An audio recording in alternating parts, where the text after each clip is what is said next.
What do you think happened that alarmed people enough to get CPS involved? What? Well, I don't really know. It could be that the beds have been broken. I bought them brand new beds with tax money from their father that I was given to buy them brand new beds. They've learned how to climb out of cribs. Back with my co-host Jenny Hudd. It is time for another Behavior Bureau, and we are discussing those 2-year-old twins left in squalor by the mom whom you just saw there. She says she was going to the store to buy some cigarettes and just put that barrel bolt across the door. No big deal, not a padlock.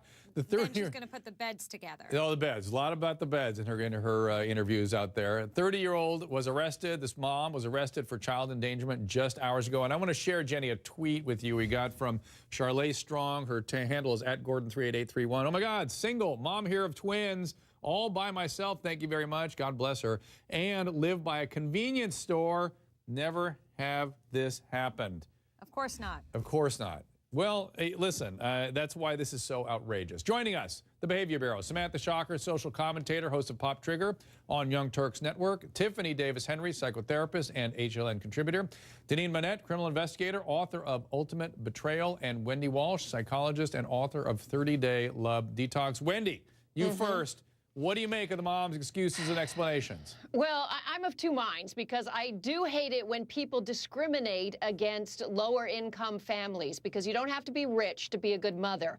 On the other hand, here's a mother who was already on arrest charges herself, who had left these children alone, who said her big complaint about them being away from her is that the foster parents wouldn't know that they only drink chocolate milk. So if their primary beverage is chocolate milk instead of white milk, now I'm getting concerned. And also attachment through chocolate milk. That's the most important mothering element here. I want to show you guys another bizarre statement from the mom. And Tiffany, I'm going to have you respond. There's a truth to every untruth. Okay. And that's the biggest thing. I'm not a boohoo mom. You know, I don't want to get this story out just because I want the attention. You know, this 15 minutes of fame. That's not what this is. Tiffany. Huh. Well, there's a truth under everything that she's saying, and I have a hard time believing that. Look, Dr. Drew, there are a lot of low-income families that will identify with this mom that will say, you know, sometimes I don't have the money that I need to pool together to get my kids the clothes or the shoes or the food that I may want to buy or the groceries. It doesn't matter. All that stuff doesn't matter. The quantity of what you have does not matter. It's the quality of the care that you're able to give. And if the police came in and saw that the quality wasn't there, then I'm okay with them taking those kids out of the home, at least for a minute. I'd rather them do that than to leave them there in squalor and make them and something else happen to them. So I think that they did the right thing. I think she's got to come clean with, okay, the conditions of living aren't safe for kids. Locking the door, not a good look. Not something that I should be doing. She's got to come clean with that, Dr. Drew. Tiffany, you're absolutely right. You hit the nail on the head. Here's the thing. This mom is taking zero responsibility. And I think this is what's getting everybody so irate, especially because there's so many women, Dr. Drew, out there that want to be moms. They'd give anything to be a mom, but they're having trouble conceiving. And this is just so frustrating to see a mom like this who won't even take responsibility for allowing her kids to live in this squalor. But really quickly to Dean's point, I found very interesting that when I was reading the comments underneath the local news report, there's a number of people supporting this mom that know her or neighbors within the neighborhood that say that she's actually a really good mom, according to them. I thought that was interesting. She's a criminal. She locks her kids naked. I'm just saying. I Jenny, just wanted to present that side. Wait, Dr. Drew, I'm so confused. How come no one's talked about her talking about the 15 minutes of fame?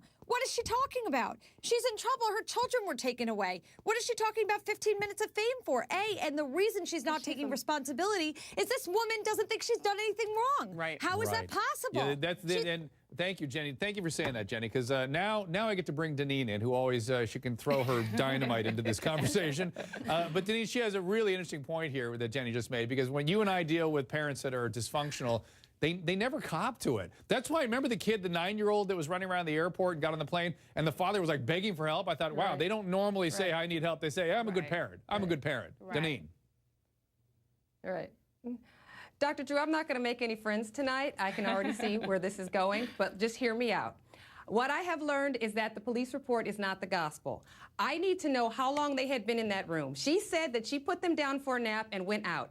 I used to have a little white gate that I used to lock my kids behind when I would go get in the shower or go cook or do something that I didn't want my kids running around in. Maybe she didn't have a gate. I hear that they're saying that the kids were naked and then they changed it to the kids were in diapers. Kids take naps in diapers. I hear that. I see it all the time.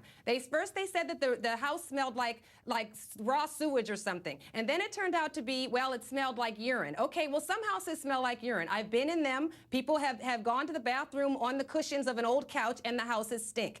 They didn't have any food. Does that mean there's no food in the refrigerator or they didn't have food at arm's reach? I need more information before I throw this mother under the bus. Okay. I am so sorry. I'm not trying to hear. I need to have more information about the kids were not beaten. They were not emaciated. They seemed to be clean. I did not hear anything about these kids having bruises or anything. So I need more information before I can pick this Wendy woman. agrees. Sorry. Tiffany, I don't know what you're thinking. 100%. Tiffany. No, I 100% agree. And I think that we rushed to judgment because the kids were taken away. Again, I feel like if there were questions, if there is ever a question mark where there is a kid involved, especially two 2-year-olds, then we have to proceed with caution. We have to take them out, remove them from the situation and investigate. And hopefully that's what they're doing, and they're doing it in a fair manner. So, Wendy, I'm going to finish this conversation with you. I know Jenny is outraged, but I know you are, but let me just say this. The one thing, Wendy, you and I have had long conversations away from this program about the importance of attachment. And we don't know whether these kids are attached to this mom or not. I'm going to bet they are. Just taking them away from this mom, even to a good foster care, could be traumatic, which is why they want to keep the mom with the children. So finish me up there. The answer, of course, is not to remove children from a home where there's not obvious signs of physical abuse, but instead do some parent education. That's what we need to do as a village, is surround ourselves around mothers like this to give them the support that they need. Because obviously, there isn't a baby daddy who's showing up to help out. There aren't extended family around who are helping her out. She has double the need, because twins who are 2 years old, I'd like to see any man be alone with two 2-year-olds for the day, okay? And not need to run out and get a cigarette. Listen, or something else. There should be much more anger and outrage about the missing dad. I mean, we really, when we blame the mom, how about the guy that left her alone with these twins? That's where we need to really place our aggressive anger. I'm just saying. It's easy to get mad at the mom who's left behind with these twins. Thank you, guys. Next up, a young woman accused of stabbing